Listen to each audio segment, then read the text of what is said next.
মমতা বন্দ্যোপাধ্যায় হেলিকপ্টারের সামনে রহস্যময় ড্রোন, তদন্তে চাঁচল থানা। বেশ কয়েকজনকে ইতিমধ্যেই আটক করা হয়েছে। তোমরাও আগের বার নির্বাচনে ইচ্ছা করে আমার পায়ে চোট করে দিয়েছিলে, আমি প্লাস্টার করেও পায়ে হুইল চেয়ারে ঘুরে বেড়িয়েছিলাম। তার কারণ আমার মনে জোর ছিল আমাকে মানুষের কাছে যেতে হবে। আবার কি মারবার প্ল্যান করছে নাকি? জেনে রাখবেন, রাখে কৃষ্ণ মারে কে।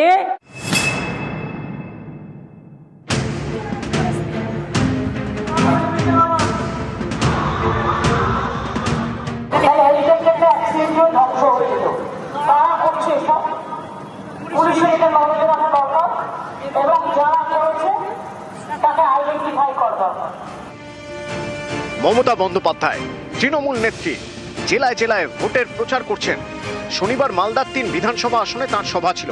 প্রথমে মানিকচকে, তারপর মালতীপুরে। মালতীপুর থেকে গাজলে যাওয়ার জন্য হেলিকপ্টারে উঠছিলেন মমতা বন্দ্যোপাধ্যায়।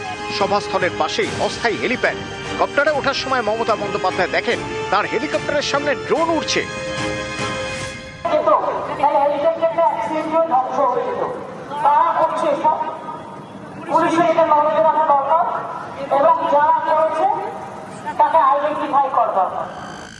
মমতা বন্দ্যোপাধ্যায় শুধু তৃণমূল নেত্রী নন, রাজ্যের মুখ্যমন্ত্রীও।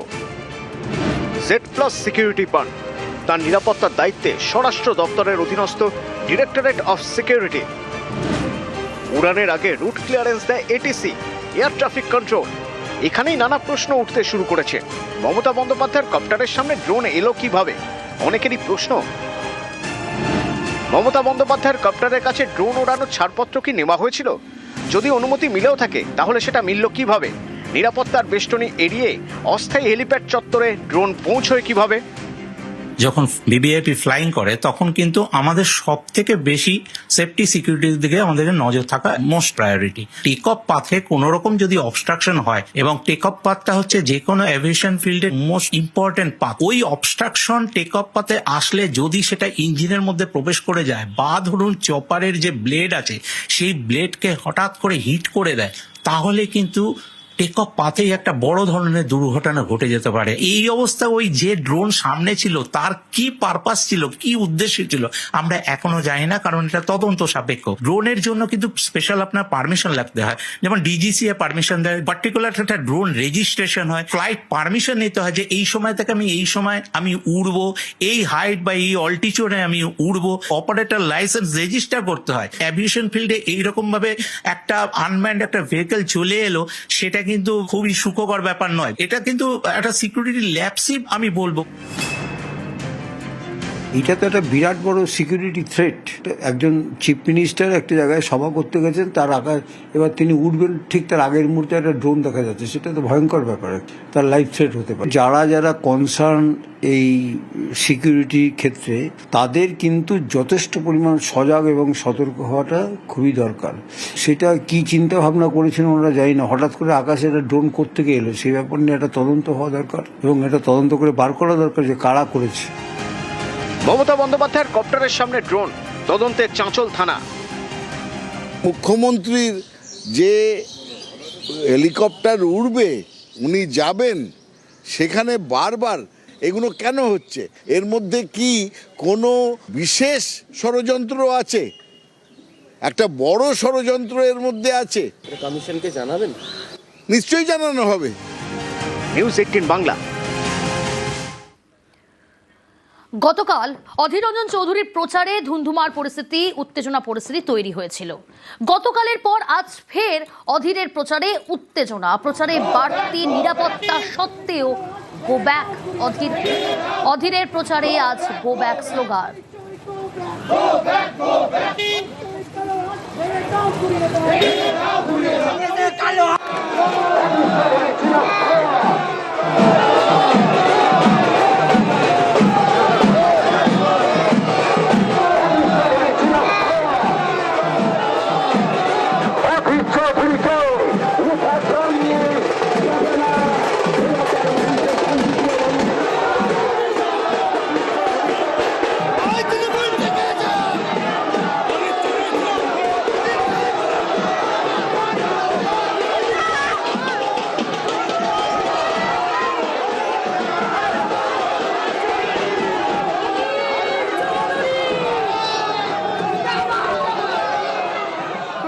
আমার সঙ্গে প্রণব। গতকালের ঘটনায় কমিশনে অভিযোগ জানান অধীর রঞ্জন চৌধুরী, তারপর পদক্ষেপ নেওয়া হয় কমিশনের তরফ থেকে, তারপর আজ ফের এরকম পরিস্থিতি তৈরি হলো কেন?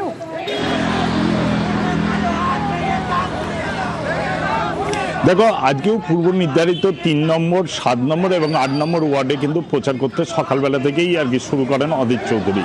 এবং গতকালকে যে ঘটনা, সেই ঘটনার পুনরাবৃত্তি যাতে না হয় এবং অধীর চৌধুরী গতকালকে যে কমিশনের কাছে অভিযোগ করেছিলেন, তারপরে কিন্তু প্রচুর পরিমাণে পুলিশ এবং কেন্দ্রীয় বাহিনীও ছিল।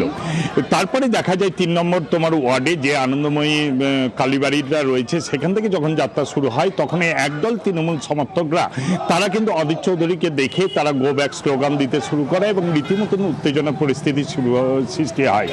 যদিও প্রচুর পরিমাণে পুলিশ এবং কেন্দ্রীয় বাহিনী থাকায় কোনো রকম অপ্রীতিকর সৃষ্টি হয়নি। তারপর কিন্তু অধীর চৌধুরীর মিছিল তারপর ওই পাশ দিয়ে কিন্তু ঠিকভাবে বেরিয়ে চলে আসে। এরপর যখন 7 নম্বর ওয়ার্ড যাই, এবং 7 নম্বর ওয়ার্ডটা হচ্ছে বহরমপুরের যিনি পুরসভার চেয়ারম্যান এবং বহরমপুর এর প্রার্থী নারুগোপাল মুখার্জি কিন্তু সেই ওয়ার্ড থেকে জিতেছেন, এবং সেই ওয়ার্ডেও দেখা যায় একই জিনিস। এবং সেখানেও তৃণমূল সমর্থকরা তারা রাস্তার পাশে ঘিরে তোমার অধীর চৌধুরীকে দেখে গো ব্যাক স্লোগান দিতে শুরু করে, এবং তারপর পুলিশ এবং কেন্দ্রীয় বাহিনী কোনো রকমভাবে বের করে দেয়। এবং 8 নম্বর ওয়ার্ডে গিয়েও কিন্তু একই ঘটনার পুনরাবৃত্তি হয়।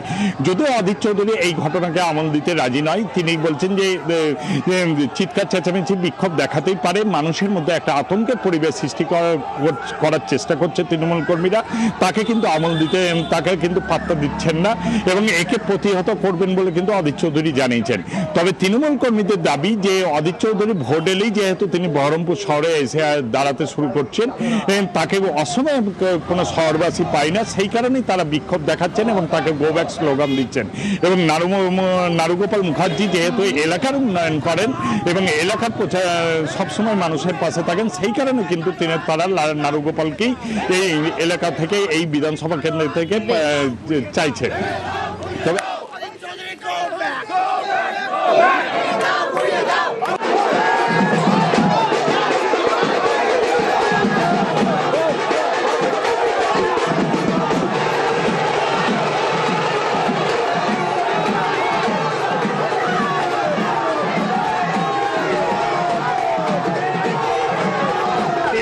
বাজার তো কুত্তা বুকে হাজার, কুকুরে খেয়ে বলছেন আমাদের কোনো মাথা ব্যথা নাই। দাদা, আমরা মানুষের যাবো, ভোট চাইবো, বক্তব্য রাখবো, ভোট করাবো।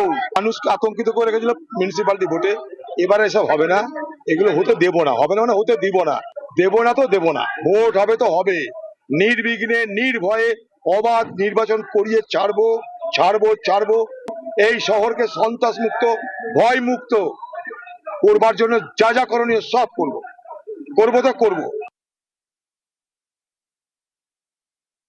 এলাকায় যে ভীত সন্ত্রাস পরিবেশ তৈরি করছে মনে, এই জায়গায় প্রতিবাদ করতে তৃণমূল কংগ্রেসের প্রত্যেকটা বুথে বুথে কর্মীরা তাদের প্রতিবাদ জানাচ্ছি যে আপনি অধীর চৌধুরী, আপনি ভোটে দাঁড়িয়েছেন, প্রচার করুন, কিন্তু আপনার যে পুরোনো অভিনব ইমেজ, আপনি যে পুরোনো একটা ডাক সাইডের নেতা, এগুলো আপনার নেই। তাহলে প্রচারের মাধ্যম চেঞ্জ করুন, অথবা সিআরপিএফ কে নিয়ে আপনি যেখানে একটা বলাই তৈরি করে একজন সাধারণ মানুষের একটা অবস্ট্রাকশন তৈরি করছেন, যদি বহরমপুরটাকে আপনি ইলেকশন কমিশনের মেলগাড়ি দিয়ে এবং তার সঙ্গে আপনার ধরুন পোশাক কিছু হচ্ছে মানে ইভেন্ট ম্যানেজমেন্টের লোক দিয়ে যদি আপনি এটাকে ব্লক করে রাখেন, সেটা সাধারণ মানুষ অসুবিধা হচ্ছে। তৃণমূল কংগ্রেস কর্মীরা সে প্রতিবাদ করছে।